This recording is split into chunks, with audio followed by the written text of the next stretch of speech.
You crack out of your egg and immediately feel something wrong inside your skull, like someone's pulling your head bones apart from the inside. Around you, 40 siblings are breaking free when you see your mother. Finally, she's swimming toward the eggs. Then she opens her mouth and eats 6 of your brothers, just gulps them down, whole. You freeze. She's not here to protect you. She's here to eat the weak ones before they waste resources. Her eyes scan the hatchlings and lock onto you. You're small, slow. Your head is already too heavy. You're exactly what she's looking for. She swims closer. You can't outswim her. You do the only thing left. You wedge yourself between 2 eggs and play dead. Her snout bumps the eggs. You feel her breath in the water. She's deciding if you're worth the effort. Something splashes nearby, a stronger sibling making noise. She turns and chases that one instead. You watch your brother disappear into her mouth. She eats 11 more before swimming away. No protection, no parenting, just culling the weak and leaving. 28 of you left from 50 eggs. Most of you will die before adulthood, but what finally kills you will be the most ironic death possible. The one feature that saves your life 20 times becomes the thing that holds you down and drowns you. After your mother leaves, you and your siblings just float there for a while. Your instincts are screaming, eat something. One of your brothers darts toward algae. He swallows it. Doesn't die.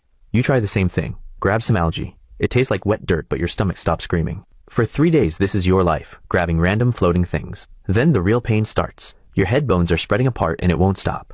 Every day your skull gets wider. Every day your neck muscles burn from holding the weight. You watch one of your sisters whose head is growing wrong, one side wider than the other. She swims in circles, can't control direction, keeps bumping into rocks. A 6-foot croc thing slides out of the mud and grabs her in one bite. She doesn't even see it coming.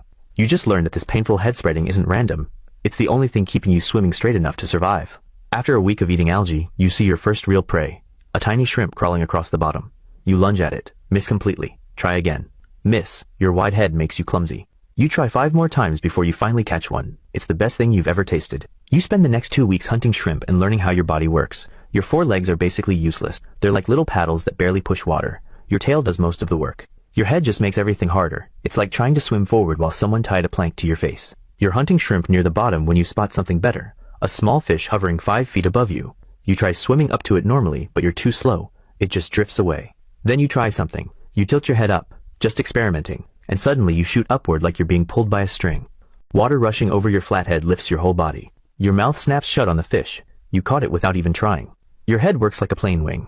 Tilt it between 1 and 22 degrees and water pushes you up. You can catch fish nobody else can reach. For 3 glorious days you're the best hunter in the pond.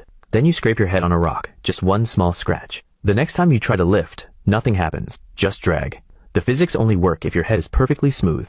That tiny scratch destroyed your hunting ability. You're back to mud feeding while the wound slowly heals over 2 weeks. 2 weeks of starving because your superpower is too fragile to use. But here's the worst part. You can't stop using it. You have to hunt. You have to eat. So you hunt with the broken superpower, and sometimes it works and sometimes you just spin sideways and smash into rocks. Every hunt is gambling with your life. Skip forward through those weeks of hunting with a broken head. The wound finally heals but leaves a jagged scar. That scar catches water wrong now, creates drag on one side. When you tilt up to hunt, you spin slightly left. You have to adjust every single time. But something else is happening. Something worse. Every breath feels thinner.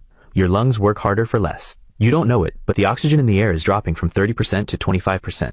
Your body was built for rich air. Now it's being slowly taken away.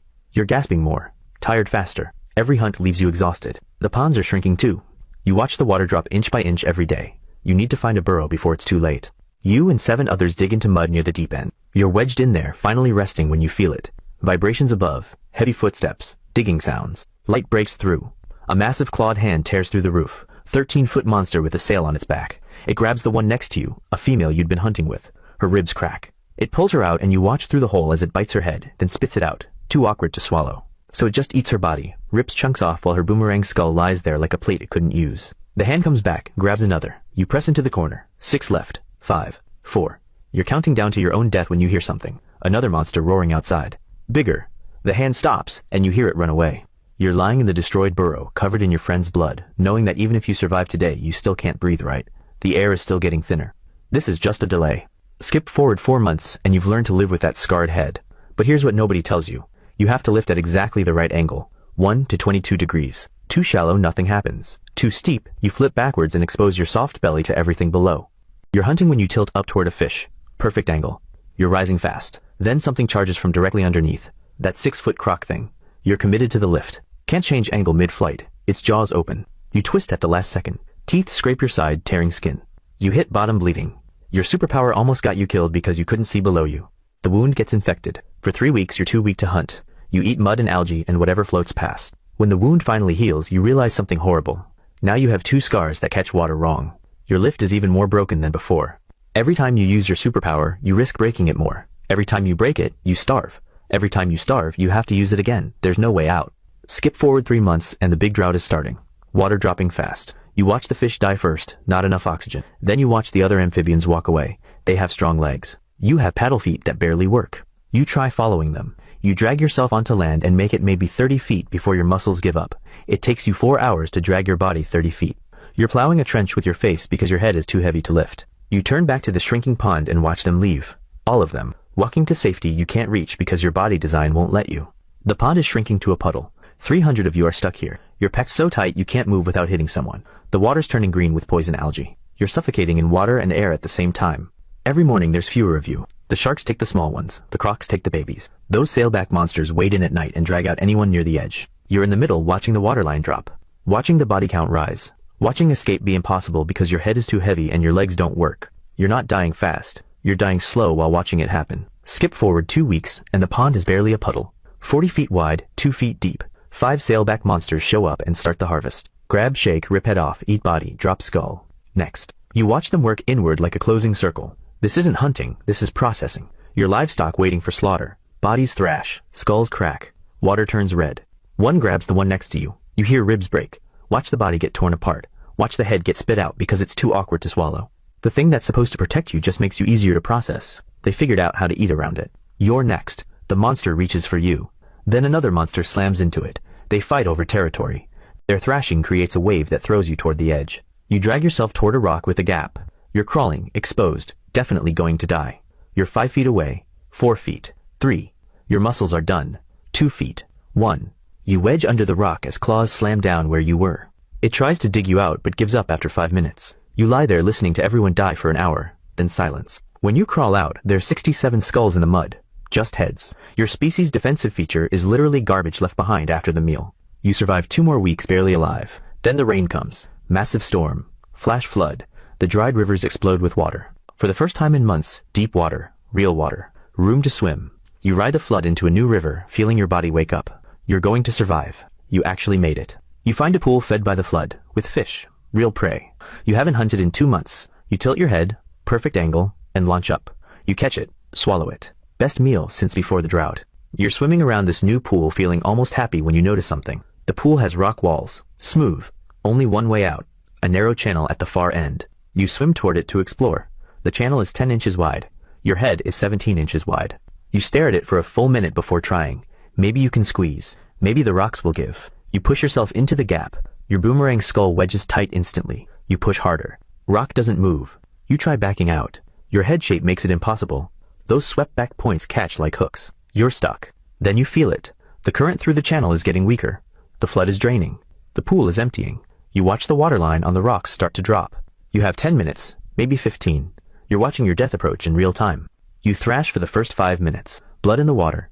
Your skull scrapes rock but doesn't budge. The thing that saved you from being swallowed 20 times is now holding you underwater. 5 minutes left. You stop thrashing. Save energy. Think. There's no solution. You're too wedged. 3 minutes. Water's at your gills now. You can still breathe, but barely.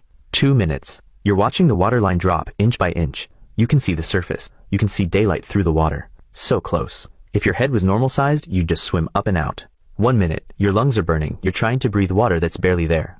The last thing you see is sunlight rippling on the surface 3 feet above your face. 3 feet. That's all. Your head is 17 inches too wide.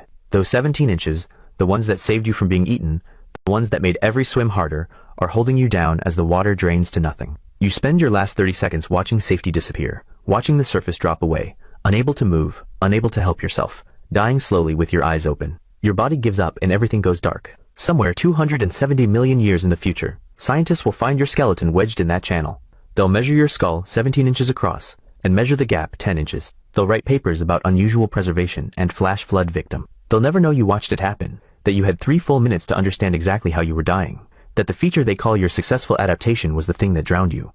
They'll put your skull in a museum. Kids will point at it and say, "Why is its head shaped so weird?" Teachers will say, "That's what helped it survive." Nobody will mention that you spent your first week not knowing what food was, that you suffocated slowly in thinning air.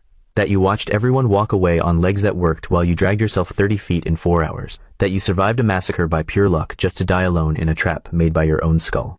After 12 months of hunting with a superpower that breaks every time you use it, suffocating air, dragging yourself on useless legs, watching everyone die in shrinking death pools, getting your friends eaten by monsters who spit out their heads like trash, and finally finding salvation in a flood, you die stuck in a crack, watching the water disappear, held down by the 17 inches of skull that was supposed to keep you safe. And believe it or not, there's an animal with an even worse life. Watch that story next.